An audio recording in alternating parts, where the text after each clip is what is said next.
Good evening to you, traveler of the night. Let me take you to the banks of the Nile, where the sand speaks and the statues remain silent. In ancient Egypt, love was not hidden. It was neither shameful nor sinful, but a force as natural as water. Sometimes all it took was a lettuce, not a sad, cold salad, but a symbol, upright, full of promise. The ancients saw in this plant a message stronger than any poem. Min, god of fertility and the fields, held a lettuce, like a scepter. He was depicted in full vigor, holding his symbol in one hand and a lettuce in the other.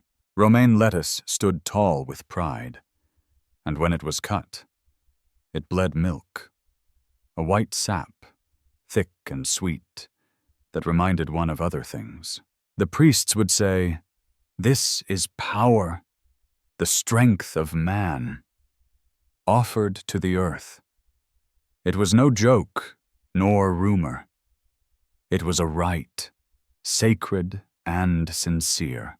During the festivals for mighty Min, the faithful would bring bouquets of lettuce, not to eat them, no, but to pray, to hope.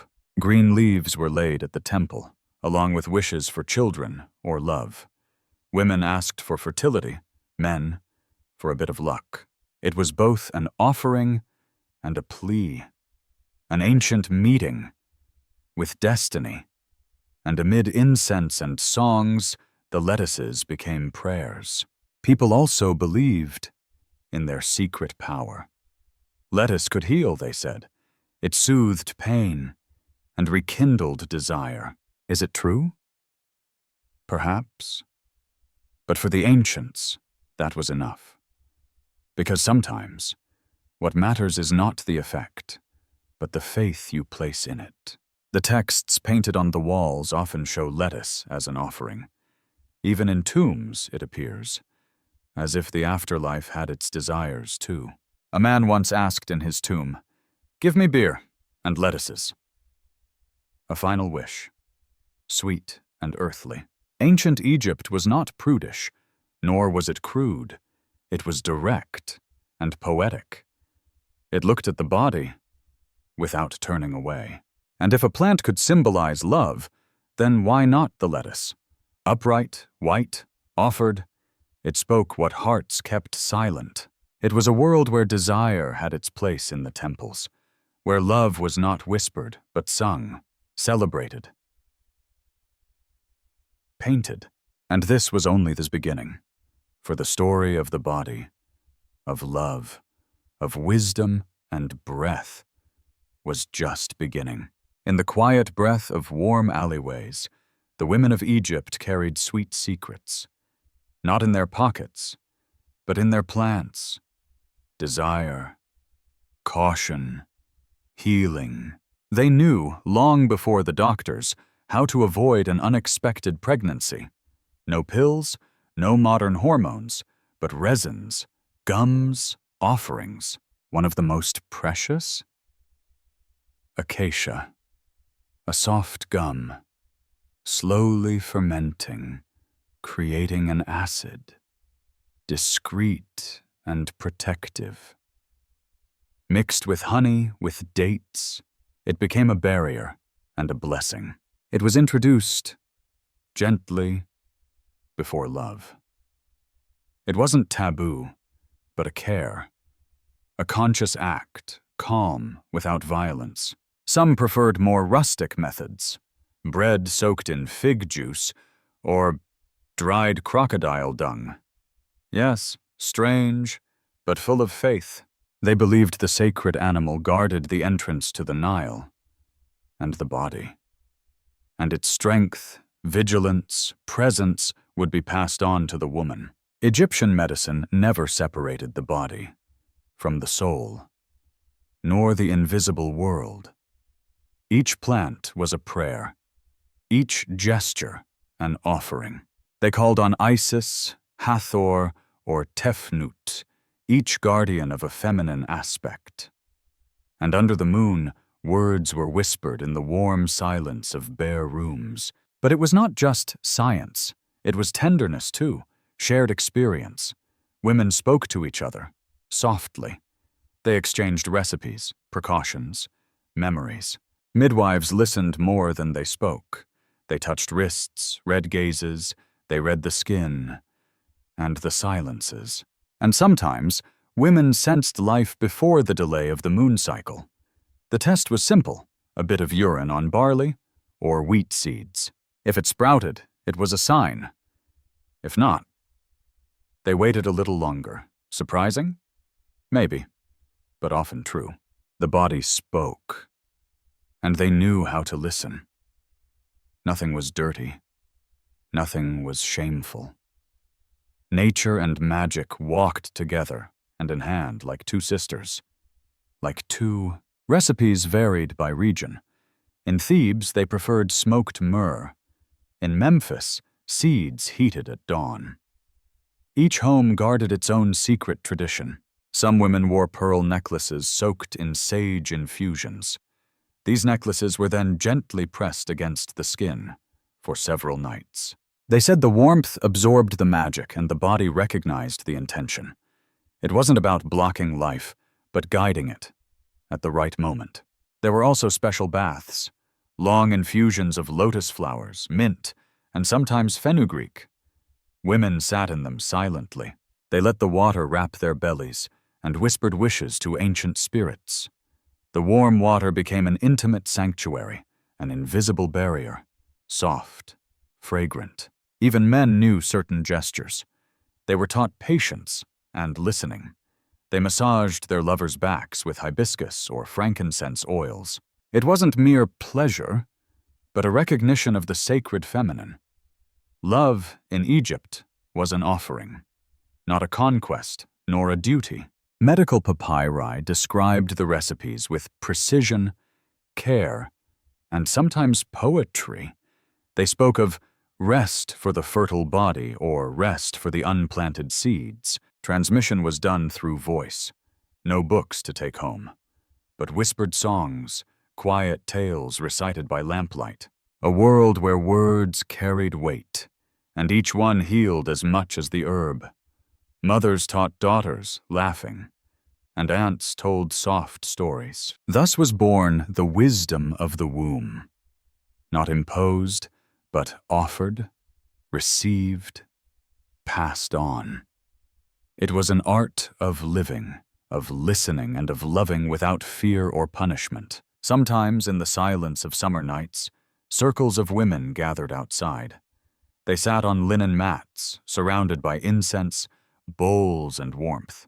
They spoke of their first moons, of the men who had loved them, of losses, joys, ancient doubts. Nothing was taboo between them. Never.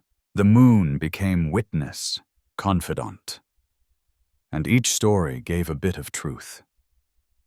The young listened, the elders guided. Words built an invisible bridge. They also said that certain herbs, like mandrake or dry papyrus, helped avoid unwanted pregnancies, but always with respect and care. Scribes, for their part, watched from afar. Sometimes they noted what they heard.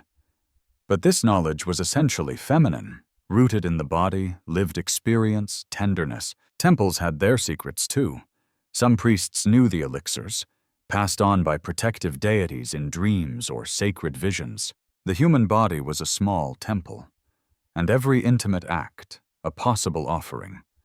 Nothing was automatic, nor impersonal. Everything had to be done with intention. Even perfumes had their role. A blend of cinnamon, resin, and musk could calm or awaken the senses. It was spread on skin, sheets, hair. The scent became a living memory. It recalled a moment, a caress, or a gaze beneath the palms.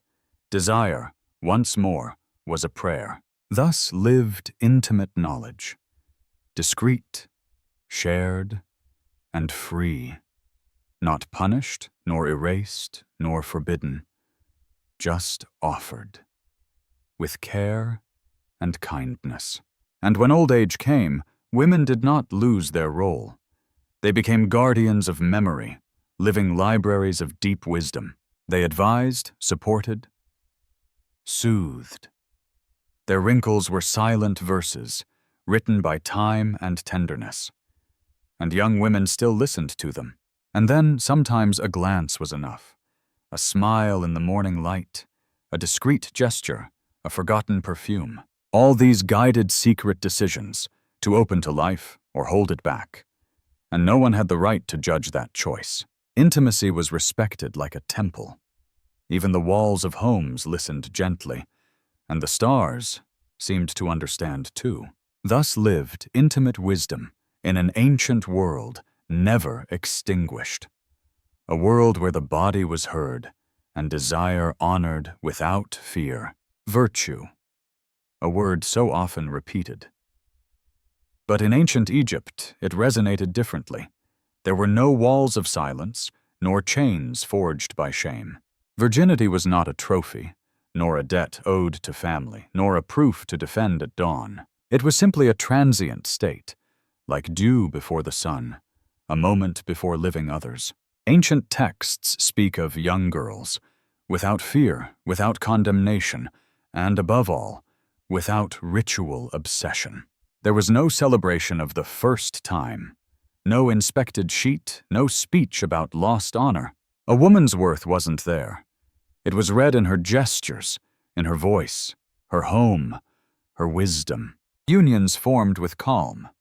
A man and a woman would decide, and sometimes, live together for life. There was no white dress, no altar, no written vows. Love was a gentle agreement, a sharing of roof and bread. And if it didn't work out, they simply separated, without drama. The woman kept her goods, her children. And life continued with dignity. Roles were flexible, respected. A woman could manage an estate, sign contracts, teach her children. She stood not behind nor below, but beside the man. Sometimes, even a little ahead. Marriage wasn't an obligation. It was a choice, a balance. There was no priest to judge, only two hearts and a home to build. Some women did not marry. They lived alone, or with sisters, and no one found that strange. There were young widows, merchants, free musicians. They had their place, their voice. They said love could blossom even within the simplest walls, a glance, a shared piece of bread, and the world became a temple. In villages, women advised the young. They told of their beginnings plainly. No shame, no idealization, just truth. They said love is sweet sometimes, but it also stings, burns, slips away. And that's normal. It's all part of life. Mothers spoke in low voices, by a well or by a bed. Their words became deep roots. Marriage was not a cage, but a structure made of gestures.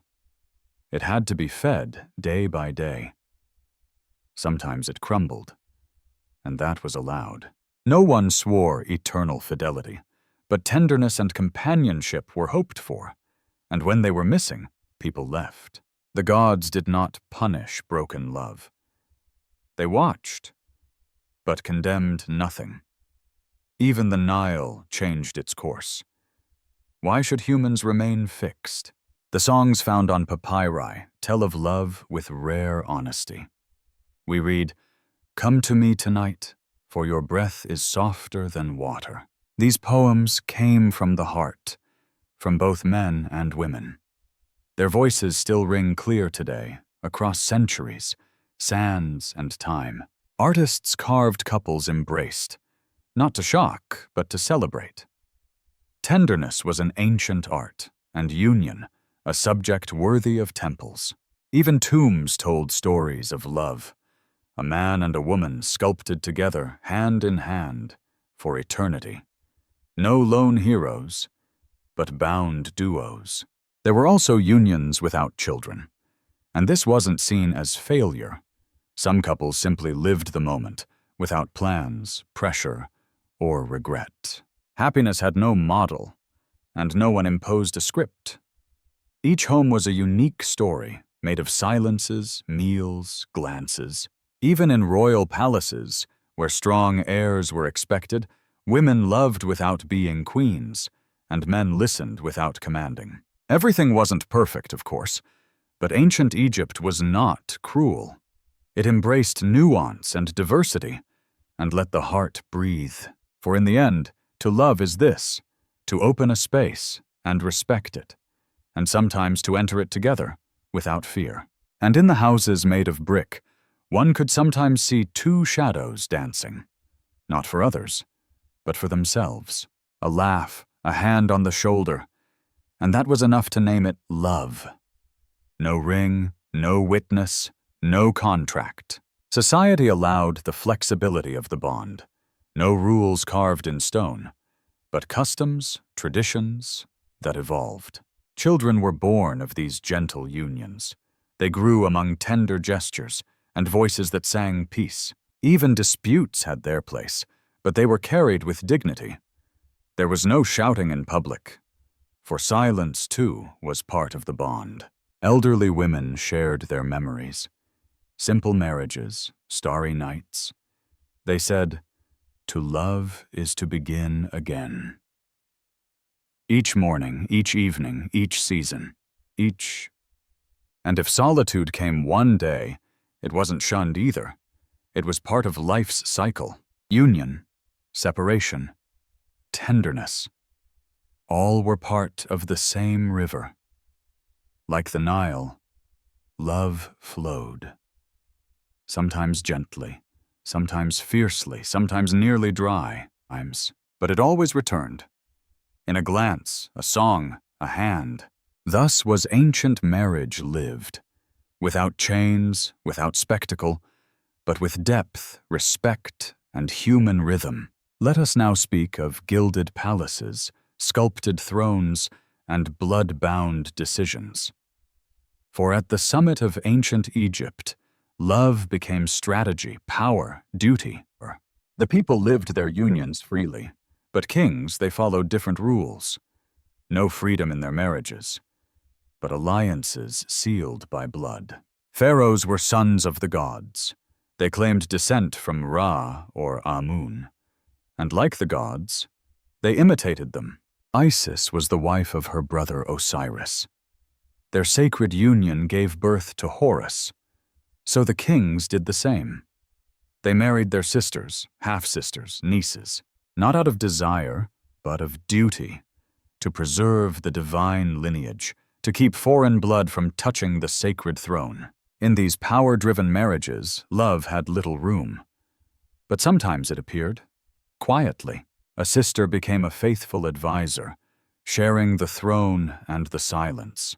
Behind the palace columns, glances replaced kisses. Official inscriptions remained restrained. Royal wife, sister of the king. But reality was more complex. Some kings had many wives, entire harems, children everywhere. And yet it was the sister who held the title of Great Wife, because she had the right blood, because she came from the same sun. Take the example of Tutankhamun. He himself was born of a brother and sister, a fragile young king, a damaged body, yet bearer of divine blood. His wife, his half-sister Ankhesenamun, was queen beside him, in the shadows. After his death, she tried to flee the fate written in her genealogy. She wrote to an enemy king, "Send me your son, I will marry him." But this boldness was met with refusal, and perhaps led to her disappearance. Later, Cleopatra did the same. She married two of her brothers, yet ruled alone, with a firm hand. Then she loved Caesar, then Mark Antony, finally breaking the circle of pure bloodlines. These royal unions weren't secrets. They were written, carved, sung. For them, it was not taboo, but sacred, cosmic, ordained. The gods did it, so why not the kings? The temples supported these choices. The priests carved their blessings. The people watched from afar, without anger, but without imitation either. For in the stone houses, no one married their sister. They chose based on affection, or sometimes shared bread. There was a separation of worlds, the world of kings, the world of simple folk, and each respected their place without crossing the line too often. Yet even in these royal unions, children were born with tenderness. In the tombs of princesses we find toys, letters, gentle songs. Not all royal marriages were cold. Sometimes a glance was enough to warm the marble of palaces and laws. Noble-born women knew from childhood they would be wives, not by choice, but by necessity. They carried destiny in their arms, and sometimes in their wombs too. Some sisters became powerful queens. They ruled, judged, commanded. Their brother kings consulted them often, and their decisions shaped entire reigns. It's said a sister could temper a king. She spoke in the intimacy of chambers, where voices turned into silent laws. But others, locked in corridors, lived without love, without gaze, their names forgotten, their faces erased. Just a bloodline, frozen in history. And so went the royal order. A logic strange to us today, but which to them seemed right. The balance of stars, the Nile, the throne. It wasn't a cruel Egypt, but a symbolic, rigid one, where union could be mathematical. And yet even there, sometimes, love passed through, like a star in a charted sky, small, discreet, but persistent. In the gardens of sleeping palaces, letters were found, written by secluded princesses to servants, to musicians, sweet words, forbidden sighs. It proves that the heart, even locked in gold and duty, still beats. And even a king may love differently. Behind these walls of gold and hieroglyphs, everything seemed frozen, but the human remained human. Behind sacred rules, there was always a breath of life. Sometimes, a sister wife wrote poems, slipped a message into a vase of flowers, or sang a sad tune at sunset. A whisper of soul in a house of power. The scribes, discreet, recorded these moments. We still find their texts today, often hidden in the margins, as if trying to preserve a tender secret. She waited for him at the evening portico, says a passage found in a palace. He did not come, but the moon, she stayed.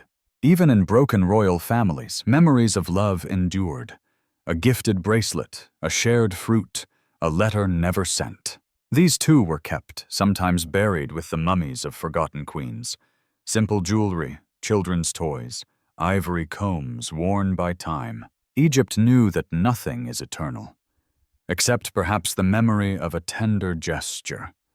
And that too had its place, even in chambers of power. At the hour when priests sang to Ra, someone, somewhere, prayed for a loved one. Not a god, not a king, just a soul nearby. And that proves one last thing. Strategies fade, but the heart remains. Even in the most rigid systems, the desire for connection, for gentleness, persists. Thus closes this royal chapter, where duty danced with destiny, and where sometimes love still found a way in, even if it hadn't been invited. When we think of Egyptian art, we see rigid profiles, static figures on ochre backgrounds, gods, kings, frozen rituals. But if we look more closely, behind order lies breath, behind the rule, the human pulse. And sometimes desire finds a brush. For ancient Egypt did not censor. It represented the world as it was, or as it should be in harmony. And in that world, love had its place. Scenes of tenderness decorated the tombs. Two spouses seated together, hand in hand. A wife touching her husband's shoulder, gentle gazes carved for eternity. It wasn't excessive modesty, nor was it exhibitionism. It was balance, calm, symbolic, true. The body was neither shame nor obsession. Frescoes also depict dances, musicians playing for guests, women in fine, light robes, offering wine, flowers, and knowing looks. The art of desire was expressed softly through gestures, postures, objects. A mirror placed in an intimate scene, a flower held between two fingers, a gaze turned yet never absent. But there was also another art, bolder, freer, more hidden. Papyrus scrolls uncovered, rarely displayed, tell a completely different chapter of desire. The erotic papyrus of Turin, for example, depicts men and women naked, in positions as acrobatic as they are unusual for modern viewers. This unique document speaks to us without filter, with humor, exaggeration, and winks. Was it satire? A celebration? A scribe's joke? A hidden manual? No one really knows. But one thing is certain: desire was not taboo. Even exaggeration had its place. One sees teasing scenes, bold details, evocative gestures, but always with a certain lightness, never violence, never shame. It proves that the Egyptians knew how to laugh, even at the body, even at love. They played with codes, with limits, like free and lucid artists. This kind of art wasn't common, but it existed. Proof of a society more open than we often imagine. And in the tombs, beside the jewels, intimate objects were found. Figurines of lovers, love texts, amulets shaped like body parts. The afterlife did not erase desire. It accompanied it, extended it. They prayed to find the other there, to love again, in the fields of Iaru. Funerary texts promised wholeness, the body restored, organs preserved, not just to live, but to love.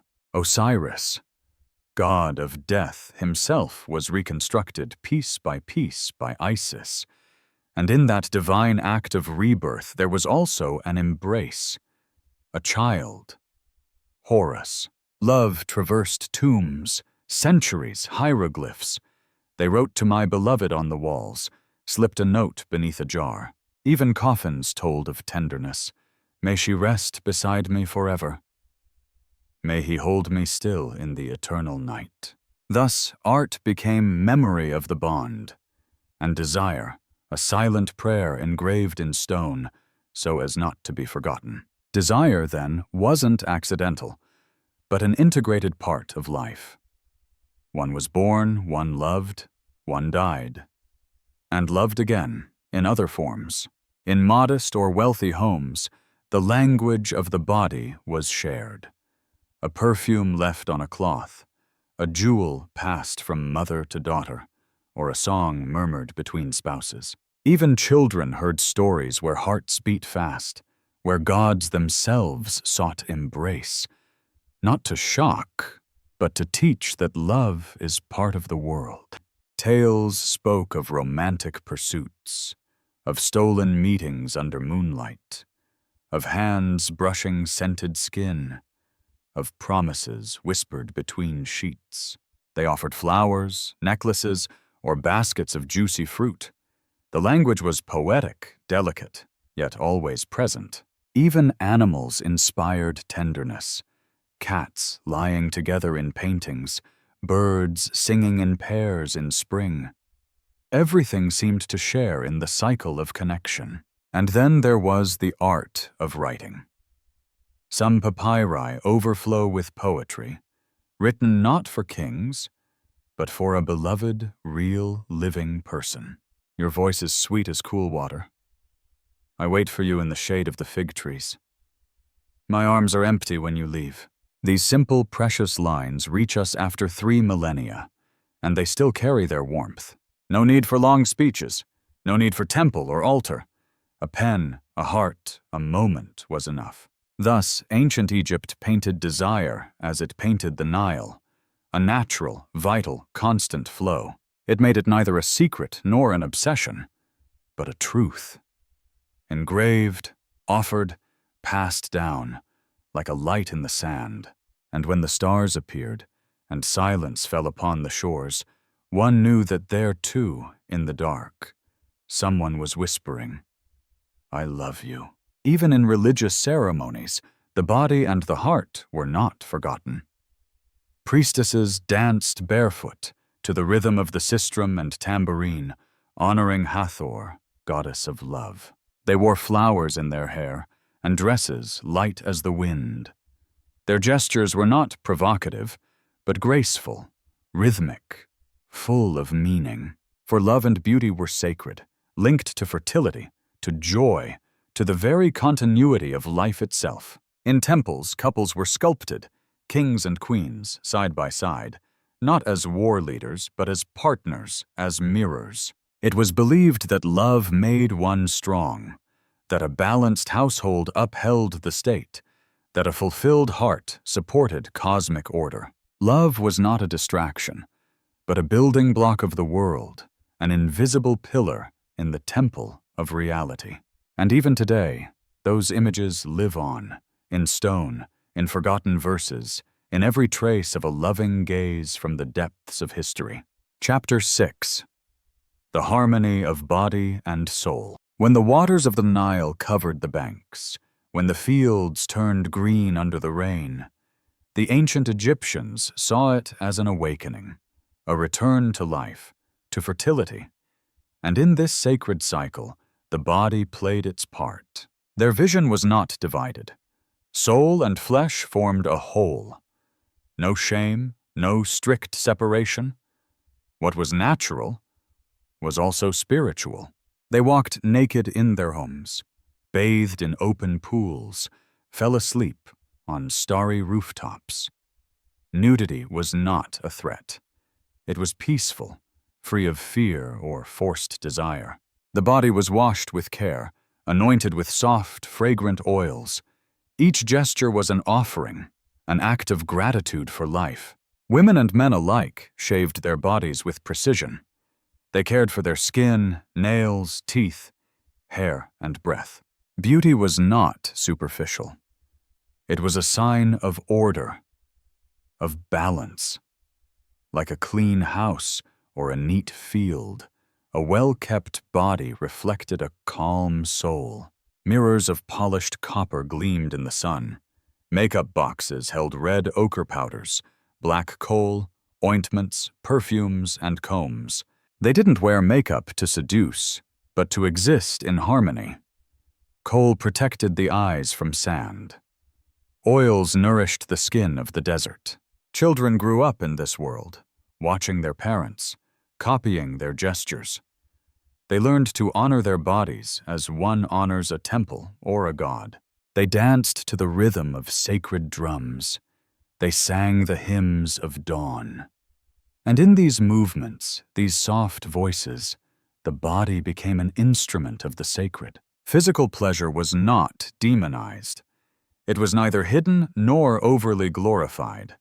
It had its place, like bread, like sleep or shared laughter. Even in creation myths, the gods sought one another, touched. The world was sometimes born from a kiss, a caress, or a breath united. Creation wasn't cold or distant. It came through embrace and warmth. Nothing was born without connection, without union. And when the time came to die, the body was washed one last time, anointed with rare oils, fragranced with grace, wrapped in linen, placed in silence. But it wasn't a goodbye. It was a passage, a soft continuity. They believed the senses would return. Taste, smell, warmth, touch.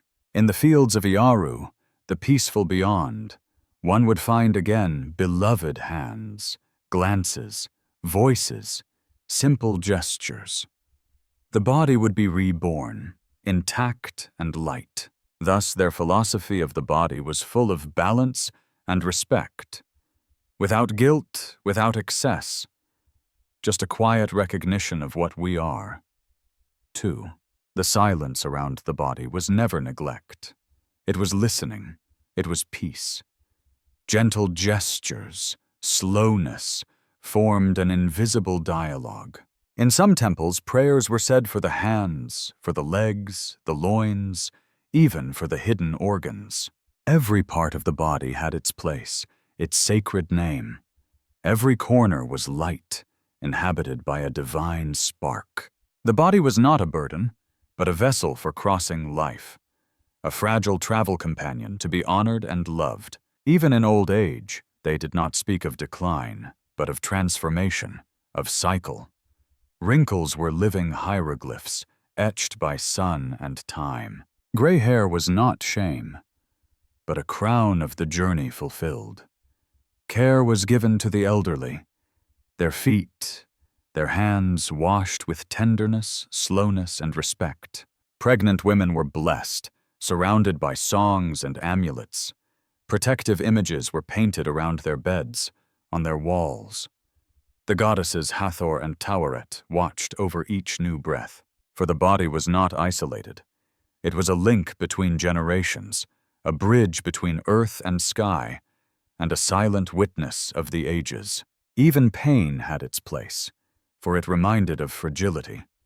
It wasn't fled from, it was gently welcomed, with herbs, songs, and caresses.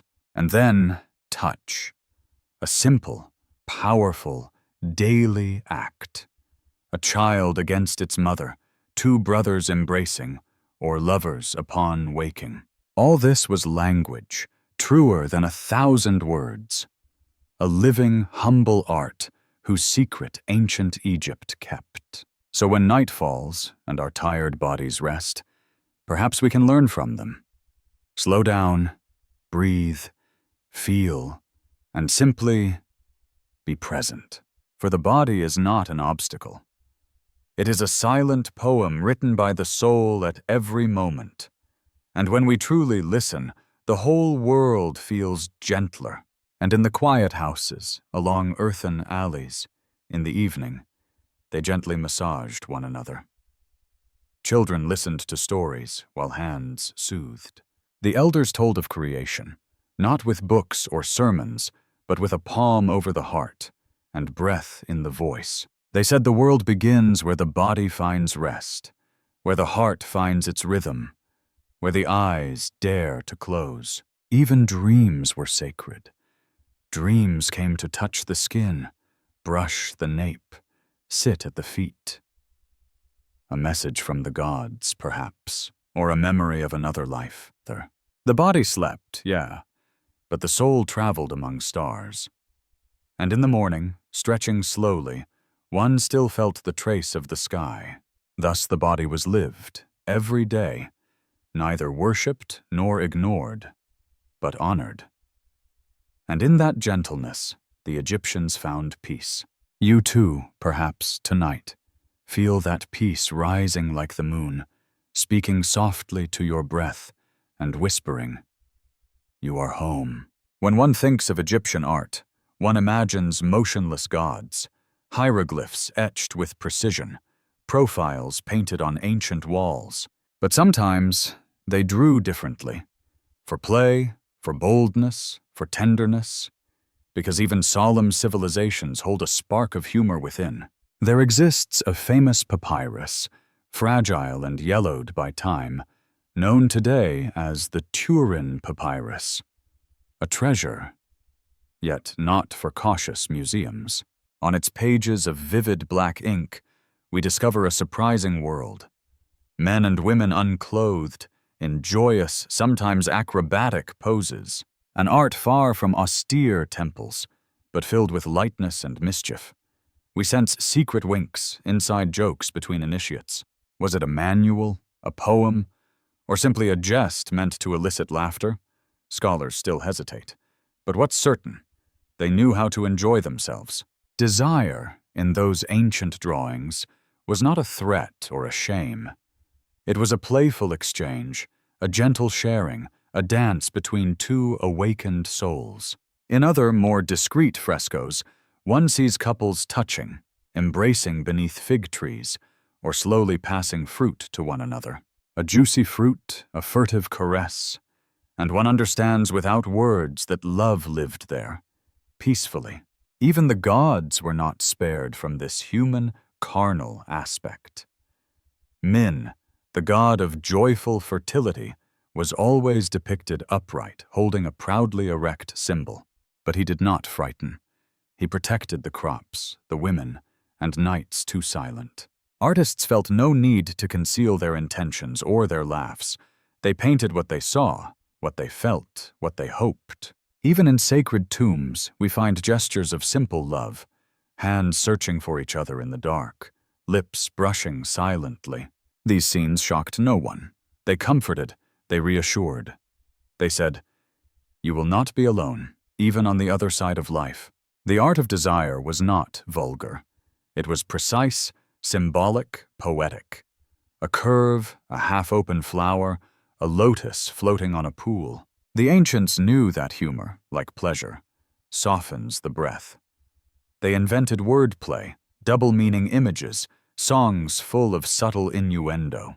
And at night, in the low houses, they sang to seduce or to bring a smile. A whispered poem promised something. A rhythm evoked sweet memories. Desire was not an explosion, but a slow, continuous wave. It passed through a gaze, an offered hand without sound, or the shadow of a light dance. To be continued. During village festivals, sometimes young people exchanged riddles, simple phrases, yet ambiguous. "What fruit is picked without touching?" Or, "How many fingers for love?" Everyone laughed softly, and the elders pretended not to hear. But they smiled anyway. Egyptian humor was discreet, never cruel, always veiled, like a breeze that passes, leaving behind a light scent. Even in sacred rituals, a playful word could emerge. A slightly exaggerated gesture, an anecdote whispered behind a veil. For the sacred did not exclude laughter. It embraced it, sometimes blessing it. Priests knew how to entertain without losing connection with the gods, and the gods themselves laughed. Ancient texts tell of it. Seth mocking Ra, Hathor dancing to calm anger, or Thoth playing clever tricks. The art of desire, for the Egyptians, was thus woven into daily life. It slipped into slow living, into painted fabrics, necklaces, and even whispered kitchen recipes. A drop of honey, a sigh, and one knew that a tender moment was being prepared between two silences.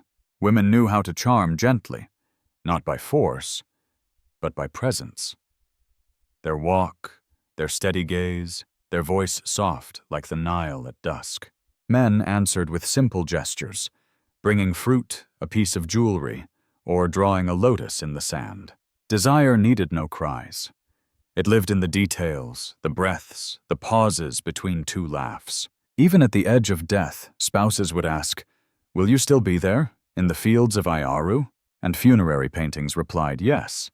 Two silhouettes walking together, carrying baskets of flowers, among the trees of paradise. For to love, to them, was not just a fleeting flame. It was a thread drawn toward eternity. And their art, even mischievous, always held that silent faith in the beauty of human connection. You who are still listening, perhaps you smile at this idea, that even the ancients laughed in bed. In some tombs of scribes and artisans, small clay objects were discovered. Rounded figurines, sometimes a reclining man, a smile upon his lips, perhaps love talismans, perhaps simple shared keepsakes, but always present, silent witnesses of the tenderness one wished to carry beyond. Other times, it's whispered texts, etched deep within a stone cup, poems hidden in a fold of cloth, offered as a promise of eternity. It was not only art, but an intimate, precious language, a language understood only by two hearts, and which time cannot erase. Even perfumes had their role. Sweet almond oils, sugary resins, cinnamon rubbed on the nape, all discreet invitations to closeness. And in ochre-bathed frescoes, a glance suffices to say, "I await you. a hand extended over a basin, a bare ankle, a painted breath. They knew how to paint without painting, speak without a word, show without shocking. A beautiful modesty, rooted in reality. Even today, when we look at these simple, unframed drawings, we feel that peaceful warmth, that beauty that does not shout. This was it, the art of desire in Egypt. A gentle offering, never forced, and a promise. You will be seen, you will be touched, even in the beyond. In ancient Egypt, desire was not separated from the spiritual world. It was neither dirty nor forbidden. It was sacred and deeply human. The ancients saw the body as a house for the soul, an instrument of connection and harmony between beings and the gods. Sex was not a sin, but a breath of life passed on. It was part of the world, like the Nile or the sun. In temples, in prayers, sexuality was not erased. It was mentioned, suggested, and sometimes even represented. Fertility rituals were not secret spectacles. They were performed in the open, in trust, and in faith. To offer a flower, a fruit, to place a hand on the belly.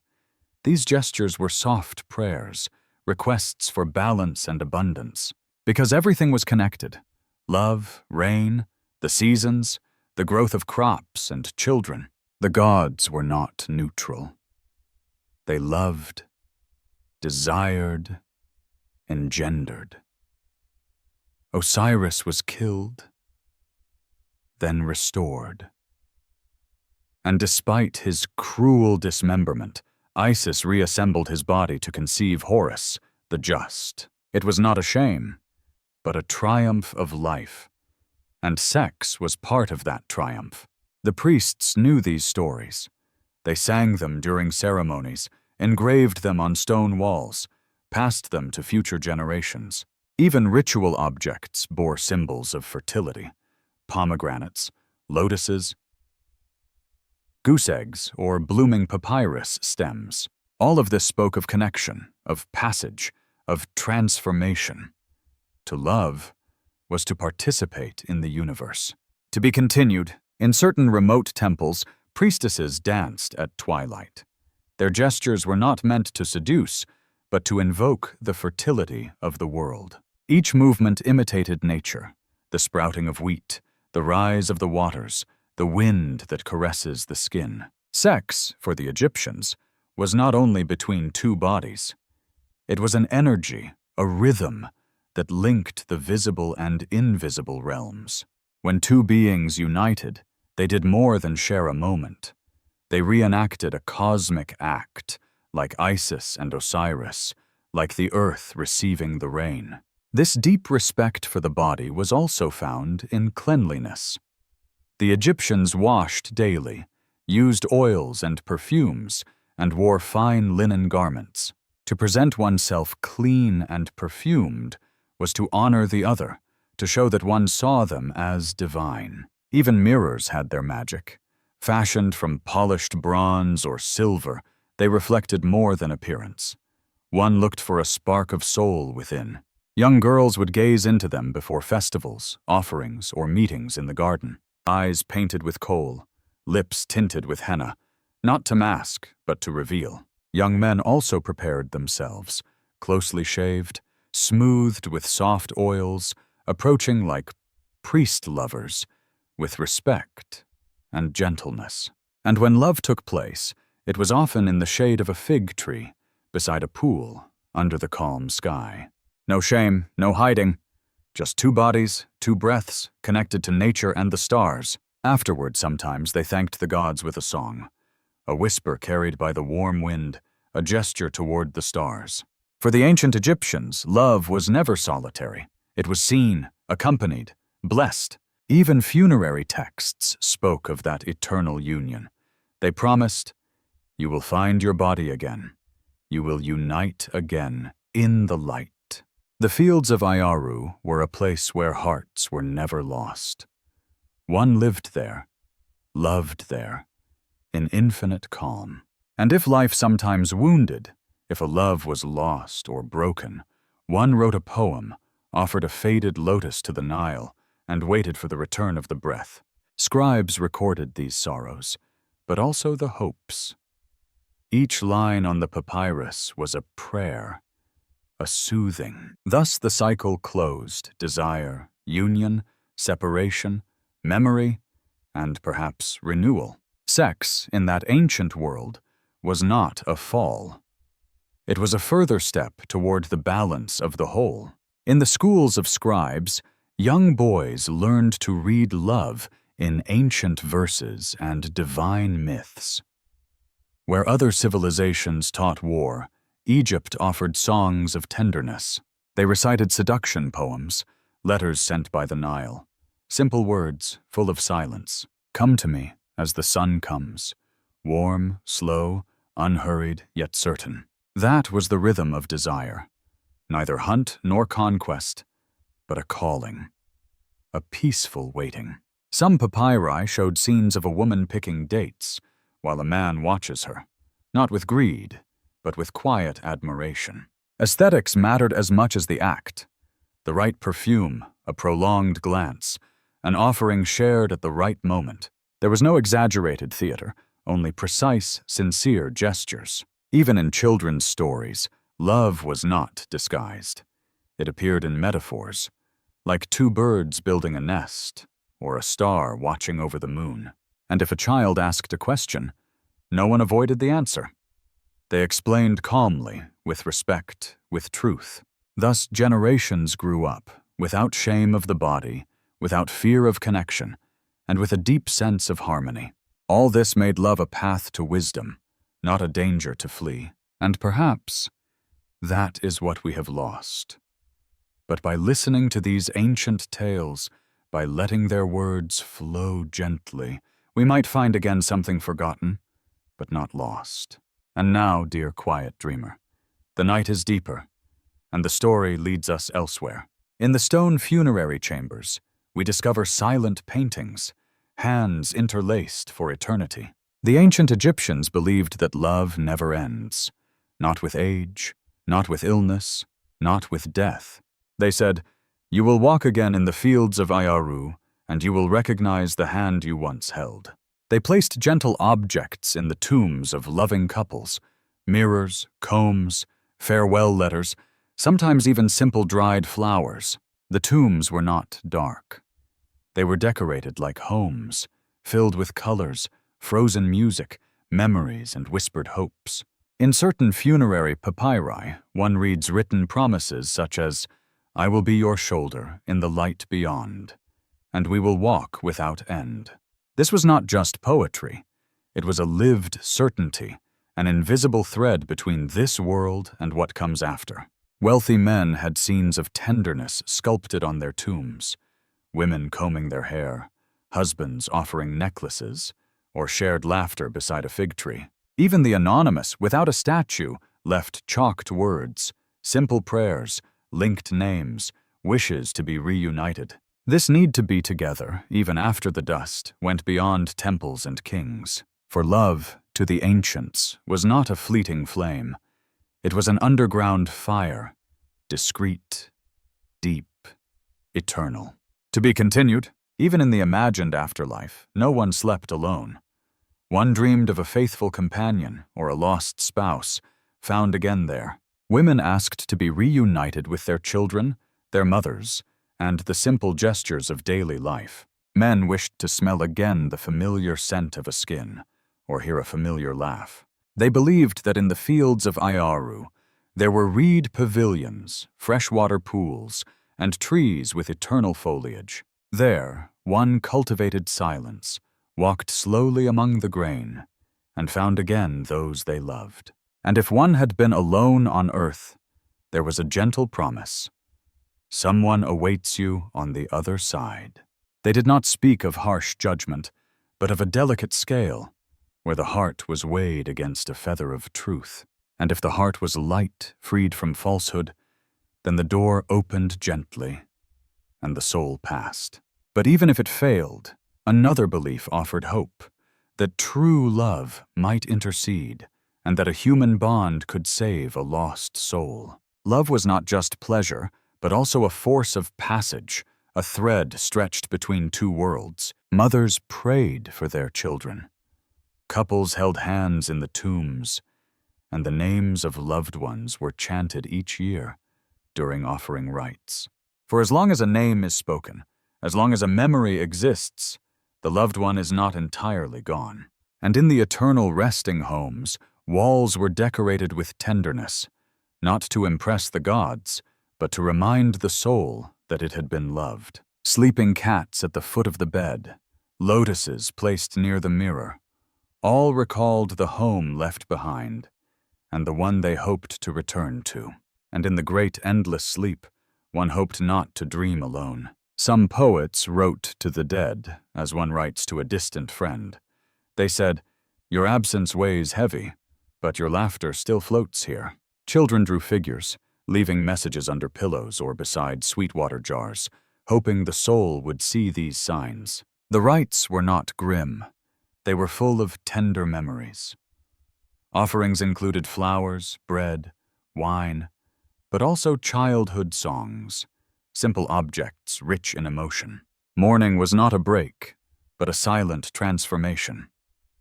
They continued to speak to the departed, to invite them to dinner in silence, or to tell them the day's news. Sometimes they swore that they answered, a fleeting scent, a candle flicker, or a dream so vivid it brought tears upon waking. Scribes taught that the soul was nourished by memory too. To forget was to erase, but to remember was to prolong love. In Hathor's temples, walls bore ancient verses. "You have gone, but I still wait for you. My breath follows yours, beyond the sand." Eternity, for the ancient Egyptians, was not a place, but a bond. Not a fixed paradise, but a continuity.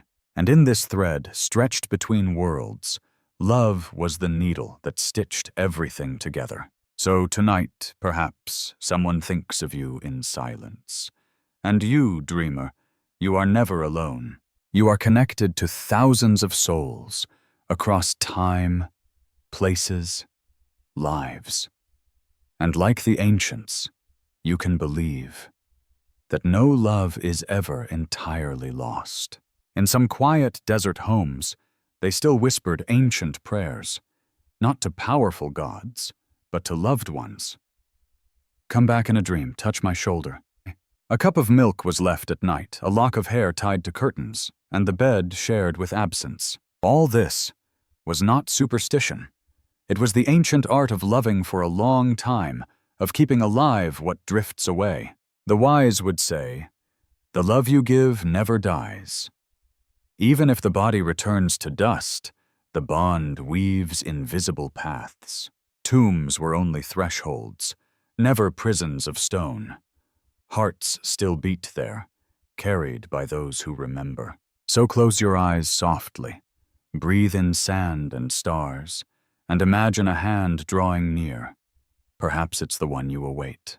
In the ancient night of Egypt, love always watches, silent, eternal, and gentle. The body, that silent companion of every day. The ancient Egyptians did not ignore it. They looked at it, washed it, honored it, and above all, they accepted it. No shame, no struggle, no pressure to change it. The body was seen as a temple, but also as a temporary dwelling. The skin, marked by the sun, the wrinkles, the scars, all had their own beauty. They loved round faces, full bellies, wide hips, for these forms said, "This person has lived, eaten, loved." Makeup was not disguise, but care, protection, a daily ritual. Men and women painted their eyes with dark kohl, outlining the gaze. Not to seduce, but to honor the light. They perfumed their wigs, softened their skin with oils, and left fragrant traces wherever they passed. They knew the body would age, wither, return one day to the earth. But while it lived, it deserved to be touched with tenderness. The body was also memory. Every fold, every mark told of a season, a pregnancy, a sickness overcome, a forgotten dance. Children learned early to wash themselves, anoint with oils, to smell the scent of lily, to recognize the freshness of the lotus. Bathing was not only cleanliness, but rest, care, and harmony. They bathed in the Nile, in stone basins, or simply with warm jars filled by the sun. The body received the light like a silent offering. They walked barefoot on the earth, feeling the warmth pass through the skin. Even the dead were bathed, massaged, perfumed, wrapped in linen. The body was never sent off without a gentle farewell. Tombs were like bedrooms, not gloomy but ready to welcome. Combs, oils, mirrors, and fragrant creams were placed inside. Sculptures showed serene bodies, relaxed arms, soft shoulders. No forced muscles or heroic poses, just beings ready to last in silence. In palaces and temple courtyards, dances marked the seasons. Light bodies moved to the drumbeat, telling old stories without words. The body did not lie. It spoke of fatigue, joy, hunger, peace, passion. And the ancients listened. Even daily gestures, folding linen, grinding grain, drawing a letter, pouring wine, became silent prayers. There was no need for a temple when the body itself was sacred. Each breath was an offering, each touch a thank you. When two people loved each other, they gazed at one another for a long time, not to judge, but to receive. The union of bodies was calm, full of slowness and trust, a return to the origin, like the Nile returning to its source. And when the years passed, when hair turned to sand, when skin told its story, the body was still honored. It was never abandoned. Even weakened, it kept its dignity. It was assisted, supported, like a wise elder. For every body was a book. And the ancient Egyptians knew how to read. Children watched the elders walk, their slow gait, almost a dance. They understood. Every gesture is memory, every movement, a sacred trace. The sages said, "The body is not eternal, but what it gives is." A passed-on smile, a shared embrace, a fragrance left on clothing. These things do not vanish. In scribe schools, they taught upright posture, a calm wrist, the precision of breath. Even writing was bodily. Each letter came from balance. Each word vibrated with the rhythm of the arm. And in simple homes, they stretched at dawn, massaged tired shoulders, sang while washing feet. The songs followed the breath, descended into the chest, and soared with lifted arms. When someone fell ill, it was not seen as weakness, but as a whole thrown off balance. So they warmed the hands, whispered gentle words, and waited for the body to speak. Even animals were cared for like this. Cats, sacred companions, received baths, kisses, and funerals worthy of kings. The body was never separate from the soul. It was the vessel, the voice, the silent partner. And when it broke, they did not just mourn the loss, they honored the journey. Women braided the hair of the dead. Men carried the bodies on their backs, not with fear, but with gratitude. For every step, every wrinkle, every sigh was part of an infinite dance. And in that dance, the body always had its place, even after the last note. When the sun slowly descended, they lay on cool mats, stretched their backs gently, and watched the light change tone. The body, once again, became a witness to the end of the day. And in that golden silence, they remembered it had walked, loved, built, given. Even in old age, wrinkled hands had grace. They spoke of kneaded bread, rocked children, quiet farewells. There was no shame in aging. Time was not an enemy, but a quiet companion. They offered the body simple gifts: a bowl of warm water, a piece of bread dipped in oil, a song murmuring from the courtyard.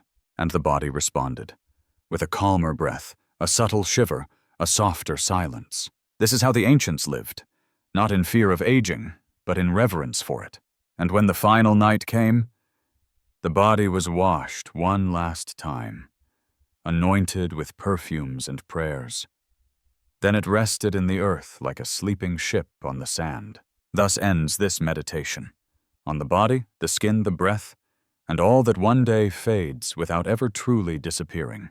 There were silent gestures, rituals so simple they went unnoticed. Yet, they were the heart of life. To touch a shoulder as you pass by, to place a flower upon bare skin, to rest fingers on a shared cup. All spoke without a word. The ancient Egyptians knew this language. They understood that a caress could be as sacred as a prayer. Touch was not vulgar. It was memory, offering, connection. In families, each morning children received a blessing on the brow, a gentle kiss upon the shaven head. Parents touched their children's hands before heading out to work in the fields. It took only a moment, but it changed the whole day. Between lovers as well, touch guided them. No flowery words or long letters, just an arm around the waist or a hand resting on the knee. These gestures were understood, anticipated, and sometimes full of promise. In temples, priests used touch to bless statues, offerings, the sick. They dipped fingers in scented water, then traced invisible lines on the skin, as if to remind the body that it belonged also to the gods. Even healers turned touch into a sacred art. Before diagnosing, they observed, then touched. The forehead, the belly, the wrist. They listened to the body's responses without a single word spoken. Dancers understood it too. Their movements were not just to be seen, but to evoke sensations. They mimed embraces, births, farewells. The audience felt everything in the chest. For every movement awakened the memory of a familiar touch, or one longed for. Animals received these gestures too. Cats rubbed against legs, birds perched on outstretched arms. Touch flowed among beings like a shared language since the beginning of time. Objects themselves carried traces. A cup worn in the same spot, a knife handle polished by years, a smooth stone in the garden corner. All spoke of the body that once touched them, and that body, ever present in memory of things, was never forgotten. When someone returned from a long journey, they were greeted with open hands. No speech, no ceremony, just a prolonged embrace, the silence that spoke of reunion. They believed that touch could bring the soul back to the body, especially after fear, or a violent dream. The ancients said, "A lost heart can return by an outstretched hand," and when the end of life drew near, touch became central again. The dying were not alone. Hands were held gently, feet were massaged, a cool cloth laid on the forehead. This contact did not heal, but it lightened, it accompanied the crossing. Women lovingly wrapped bandages around the bodies, sometimes with song, sometimes in complete silence. They stroked the arms, arranged the fingers with care, as if the body would awaken. And perhaps it really did. In their belief, the body would rise again someday, and it must be ready. Thus, every touch carried intention. Not just pleasure or care, but recognition of being. Even among friends, shoulders were touched to show trust. Arms were held when grief made one falter. It wasn't awkward, it was obvious. Clothing reflected this too. Soft fabrics, delicate linen, were chosen for their gentle touch. They wanted skin to breathe, fabric to follow movement, to follow. Jewelry was not made to shine, but to resonate with the skin. A necklace could soothe the heart, a bracelet reassure the hand. Even sandals were woven to caress the foot, not confine it. And if tears fell, a hand came to wipe them away, not to erase them, but to say, "I am here." Touch was the voice of the body when words were too heavy. And ancient Egypt, in its golden, stony silence, had learned to listen to that forgotten language. Even today, one hand on a shoulder, a fingertip grazing the cheek, is enough to awaken that distant wisdom. So tonight, as you hear this story, perhaps you will feel, through the breath of my voice, an invisible presence, like an ancient touch, coming from the depths of ages, simply to say, you are not alone. There were also fragrances, applied to wrists or neck, as an extension of touch, perfume touched without contact, and memory held it long. A woman could remember the warm breath on her nape simply by sensing lotus oil in the air. Scents were prepared with care, patience, and respect. Each drop told a story, each blend carried intention. Nobles offered them as gifts, and lovers left them as a final word upon the skin. Touch, perfume, warmth, all formed a language that the Egyptians spoke with tenderness. And in their ancient poems, we find traces of these gestures. He placed his hand on my shoulder, and I felt the world open. Even in dreams, the dead came to touch the living, not to frighten, but to reassure, console, or speak an unsaid word. A hand laid on the heart, even in a dream, meant more than 1,000 phrases. The Egyptians did not fear that. They knew that touch, in this world or the next, could heal, console, connect. And if sometimes you feel within a need for a forgotten contact, perhaps it is the ancient memory that softly whispers, remember, your body speaks too. For in the simplest gestures lies the deepest truth, and the world of the ancients, sculpted in sand and gold, has never stopped reaching out to those who still listen. Among the columns and sphinxes there was laughter too. Ancient Egypt was not an empire of silence and solemnity. The gods sometimes laughed loudly, and humans too knew how to tell stories, joke, and even play pranks. Laughter was a sacred breath, a way to open the heart, to loosen the body's tensions. It was part of care, of healing, of everyday life. In certain ceremonies, sacred clowns danced, imitating priests, animals, and even the gods themselves. It wasn't blasphemy, but a light offering, like a celestial wink. Figurines found in tombs show laughing women, chubby men at feasts, and even risque scenes, drawn with joyful lines. Scribes had their jokes, too, scribbled in discreet margins. Puns, exaggerations, absurd but tender stories. Some papyri speak of dreams where the gods bicker, lose their sandals, or drink a bit too much celestial beer. Tutankhamun had a cup decorated with a playful drawing, a cat playing pharaoh, sitting on a tiny throne. Even temples sometimes had humorous frescoes, hidden behind columns, like a little secret among artists. The priests knew laughter opened the soul's doors, and the sick laughed to heal. The god Bes, joyful protector, was small, round, and smiling. He was placed near beds to ward off nightmares and tension. He stuck out his tongue, made faces, and danced naked to make children laugh. Pregnant women called on him, for his laughter eased pain and soothed the anxious womb. Musicians made people laugh too.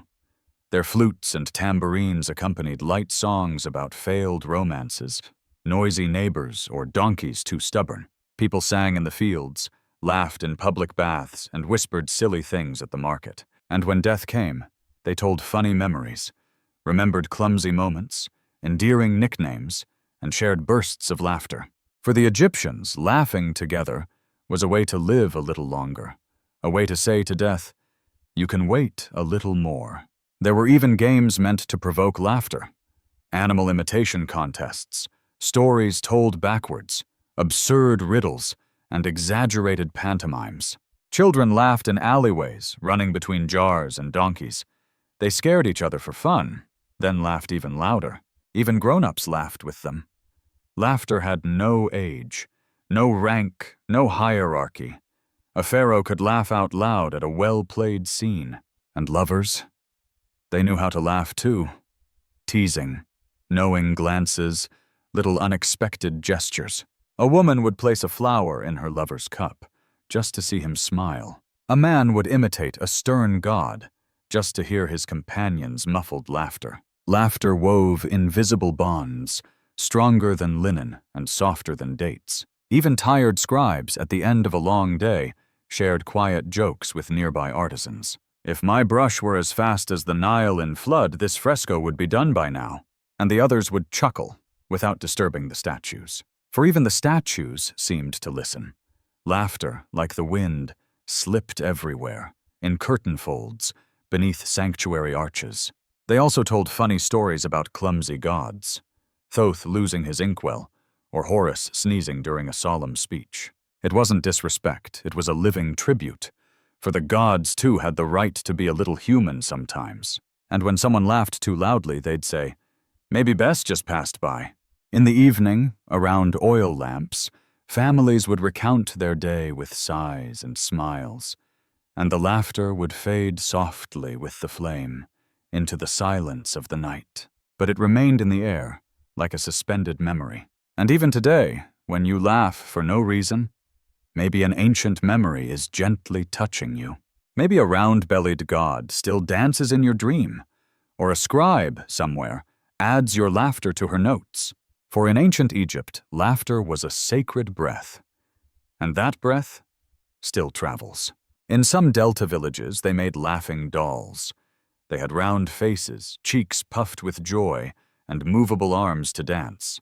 Children brought them to life with songs and gave them to the elderly sick, hoping laughter would ease the pain. It was believed that laughter, when shared aloud, could heal a weary soul. Even animals weren't spared from storytellers' funny tales. A crocodile that talked too much, an ibis with bad handwriting, or a cat stealing fish from priests mid-offering. These tales spread through the markets, like the scent of spices, coloring the day with a softer light. They said that a sincere laugh made the lotus bloom sooner, and that a light heart welcomed happy dreams. Even the sages admitted it. They said, "The one who laughs hears farther than the others." And in the oldest tombs, we find light-hearted inscriptions, like a wink to passers-by. If you read this, smile at least a little, for I too loved to laugh when the sun warmed the walls. So even in the silence of death, laughter still found a place, a gentle note, in the great song of the world. The ancient Egyptians used to say that a scent could awaken a dream, a memory, frozen in the air. A moment left suspended. Perfume was not a luxury. It was an invisible language, an offering to the world and to the gods. One never went out without first anointing themselves with drops of scented oil. Men, women, children, elders, all wore chosen fragrances. In the morning, before greeting the sun, they rubbed their wrists with myrrh. They placed a cone of fragrant ointment on the head, which melted slowly. And all day long, the scent rose, danced, accompanying every gesture. The priests, for their part, purified themselves with sacred essences. They burned incense at dawn and washed the statues of the gods with oils of lotus and cinnamon. Each temple had its secret recipes, its blends passed down by the stars. The people, meanwhile, bought small flasks of oil at the market, sometimes simple, sometimes rare. The scent of a flower, or the echo of a distant rain. But it wasn't only to please. Perfume told stories. It said, "I am here," or "I'm thinking of you," or even, "I remember." And sometimes, after a farewell, a piece of cloth soaked in a loved one's scent was kept. And by breathing it in, the heart was calmed just a little. In the home, they prepared blends by slowly crushing petals, by heating resins, by whispering ancient names. Perfume was not just a smell. It was liquid memory. A bridge between worlds. A breath offered to the wind. A mother would scent her children before they went out to play. "So the gods will recognize you," she would say, caressing their hair. And the children ran, leaving behind a trail of flowers and tenderness. Young lovers, in turn, exchanged vials of fragrance, No letters, no poems, just a drop behind the ear and a knowing glance. The perfumes spoke for them. They said what words left unsaid. At the moment of death, the body was washed and anointed, not out of fear of decay, but to honor memory, so the soul could leave in beauty, carried by the breath of lotus. Beside the departed, jars of scented oils were placed, dried flowers and musk. Even in the afterlife, one wanted to smell sweet. In some tombs, painted walls depict scenes where perfume rises in curls, caressing the faces of ancestors, for the memory of a scent could cross generations. A simple vial, and a grandmother returned, a festive evening, a laugh under the stars. Perfumer priests were respected like poets. They knew the secrets of plants, the hours when flowers weep, and the silences where fragrance sings. It was said that certain rare perfumes could open invisible doors, passages to buried memories.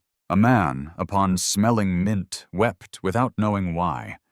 It was the memory of his father, returning on the breath of a leaf. Perfume soothed conflict. It was used to reconcile brothers, to calm a child's fears, or to pray with deeper devotion. Even boats sailing south were blessed with oils, so the journey would be gentle, and the wind might carry the village's prayers. In the markets of Thebes or Memphis, perfume stalls glimmered in the sun. Little ceramic jars, cones of golden ointment, aromatic wood stacked like treasures. Vendors let customers smell with their fingertips. This one soothes dreams. That one awakens courage. And sometimes, this one makes two hearts beat. You chose your perfume as you would choose a path. There were joyful perfumes, sad perfumes, secret perfumes worn without a word. And as the seasons changed, so did the perfumes. Softer in winter, brighter in summer, as though the skin itself needed a different breath. Even the statues of the gods had their preferred oils. Some demanded cedar, others nard, still others burnt wood. For the gods, too, liked to be known by their own scent. Sometimes a woman, on the day of sadness, would open an old forgotten vial. And suddenly, a gentle smile. A blurry but tender memory. An evening long ago. A beloved voice. And that was enough to warm the heart. Such was perfume in Egypt. Not a vain luxury, but an invisible thread linking the living and the absent. A breath, a sigh, a memory in flight. And even tonight, if you close your eyes, perhaps a scent will come. Subtle, ancient, familiar. Perhaps it will whisper to you. Perhaps it will soothe you a little and carry you away, like the ancient Egyptians, to a world where all is memory and light. Sometimes, on very still nights, a lamp was lit and a perfumed cone was melted atop the head. The scent rose slowly, filling the room with sweetness. It helped one think, remember, or simply dream. Storytellers said perfume clung to walls, even after 1,000 years, that if one waited in silence, the past might return on a breath. In some princesses' chambers, jars were hidden in the walls, filled with dried petals and drops of precious oil. It was their way of preserving a fragment of eternity, a gentle memory distilled in the air. Children played guessing games, recognizing perfumes with closed eyes, that of warm bread, that of clean linen, and that of their mother unforgettable. One day, perhaps, all will disappear. The houses, the statues, the names. But a perfume sometimes outlives it all. It is what remains suspended between life and dream. So tonight, breathe gently. And who knows, the scent of the past may already be near you. When the wind sighs through the corridors of ancient, abandoned temples, some believe they hear a voice. Faint, distant, almost erased. They are not fearful cries, but calm murmurs, like a forgotten memory returning unannounced. The ancient Egyptians knew this. The past never truly disappears. It sleeps, it waits, it listens. They believed every object, every wall, every tool could preserve a memory. They called it the ka, an essence, a trace, a reflection of life. Even a broken jar or a worn wooden spoon could carry the voice of someone gone. And sometimes, in the silence of night, one heard them speak again. Ghosts were not frightening. They were not angry shadows, but lost travelers seeking their place or a message. Bread was left beside the beds, a bit of beer at the window, and whispered words in the dark. "I remember you," they'd murmur softly. And that was sometimes enough to soothe wandering souls. They said that old houses had interior voices of their own. Every stone whispered a story, every beam held a sigh. On certain nights the floor trembled barely, as if invisible steps passed by, not to haunt, but quietly to greet. Families left simple offerings, a date, a dried fig, a flower laid at the threshold. It was their way of saying, "You are not forgotten," because forgetting was to kill once more, and no one wanted that burden. The Egyptians spoke to the dead as if to absent friends. They read aloud their letters, sang their names, recalled cherished memories. In some family tombs, tiny messages were found inscribed under stone pillows. Words of affection, confidences, secrets entrusted to eternity. "Return to my dreams," a wife inscribed for her departed husband, "and tell me if you've found the light." They believed in invisible bridges between this world and the next, not built of stone or wood, but woven of memory and care. And occasionally the dead replied. In a shiver, a sudden breeze, a vivid dream, a familiar whisper. Priests said one must listen, not with ears, but with a quiet heart. Even cats, they said, could see what we could not. They would stare at empty corners and meow softly. Then a candle was lit, and folks would whisper, "Hello, old friend." Children had no fear of ghosts. They left toys beneath their beds, in case a curious spirit wanted to play one last time. The dead were not gone. They were simply elsewhere. Still there, in gentle shadows, in the warmth of the hearth, in the scent of morning bread. Sometimes people wore their jewels, their beloved garments, their worn sandals, not to imitate them, but to walk a little with them. At great summer feasts, an extra plate was set out. No one touched it. It was for them. Some elders said this: "If you listen while sleeping, you may hear an ancient name whispered into your dream, and in the morning your heart might beat a little stronger, as if a distant gaze had brushed it in the dark." To the Egyptians, the dead were never absent.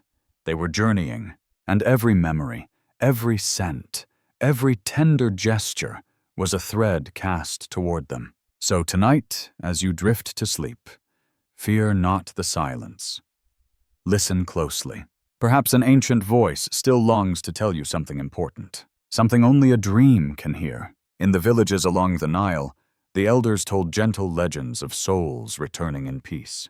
They said that by moonlight, spirits would quietly descend into childhood gardens, gently touching the flowers as before. An old farmer claimed to have seen his deceased mother tending her beloved herbs once more, softly bending over mint.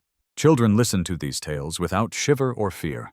They understood that the dead, when truly loved, remained benign. Even boats on the Nile were blessed for the spirits. A rower often set an extra oar in his boat, leaving space for an invisible passenger. Some slept with a treasured heirloom, inherited from an ancestor, a ring, an amulet, a piece of cloth. They believed that close to the heart, dreams would be sweeter.